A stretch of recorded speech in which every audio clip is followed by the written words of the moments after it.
Hello. आज चाहिँ म बिहान उठेँ अनि यत्तिकै छतमा बसिरहेको थिएँ। त्यसपछि म तल रुममा आएँ, मुख धोएँ अनि आजको मेरो काम थियो रुम सफा गर्ने। मैले चाहिँ एउटा रुम सफा गरेँ। त्यसपछि म लागि छोरीलाई उठाउन स्कुल जान ढिलो भइरहेको थियो। छोरी चाहिँ एकदमै ढिलो उठ्न मानिरहेको थिएँ नि, उनलाई चाहिँ मैले उठाएँ। त्यसपछि छोरीको रुम पनि मैले सफा गरिदिएँ अनि छोरीलाई चाहिँ मैले ब्रस गर्न पठाएको थिएँ। उनले चाहिँ भिडियो खिच्न मानिरहेको थिएँ नि। अनि यो रुम पनि मैले सफा गरिसकेँ। त्यसपछि चाहिँ मैले अर्को रुम सफा गर्न लागेँ। मलाई चाहिँ रुमहरू मिलाउन एकदमै मनपर्छ। अनि धोएको कपडाहरू पनि थियो अनि म चाहिँ त्यो कपडाहरू पटाउन लागेँ। सबै कपडा पटाइसकेपछि चाहिँ मैले छोरीको कपडाहरू पनि दराजमा राखिदिएँ। एकदमै बिग्रिएको थियो। जति पटाए पनि कपडा चाहिँ कहिले नमिल्ने कि खोज्दाखेरि सबै खसिहाल्ने। अनि हामीसँग चाहिँ छाताहरू पनि थियो कि रेन्टमा दिनलाई, अनि त्यो पनि मैले भिडियो राखेको छु।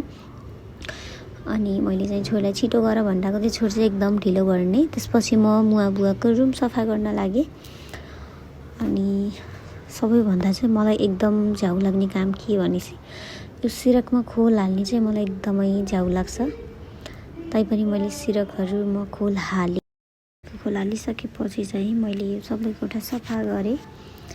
अनि म चाहिँ छोरीलाई छिटो खाना खाऊ, अहिले ढिलो हुन्छ भनिरहेको थिएँ। त्यसपछि मैले पानी खाएँ अनि मैले चाहिँ यो सबै प्लान्टहरूमा चाहिँ पानी पनि राखेँ। एकदम सुकिरहेको थियो नि त, अनि सबैमा पानी हालेँ, पातमा पनि अनि जरामा चाहिँ अलिक धेरै पानी राखेको थिएँ। अनि मैले छिटो छिटो भुजा खाएँ। त्यसपछि रेडी भएँ पसल जानको लागि। अनि म चाहिँ अब पसल गएँ। अनि पसल जाँदा म चाहिँ बाटोमा झरिहालेँ, मेरो सानो काम थियो। त्यसपछि म संयुक्ता दिदीको पसलमा पनि गएँ एकछिन। त्यसपछि चाहिँ म फेरि पसल फर्केँ। कपडा पनि पटाउनु थियो पसलमा।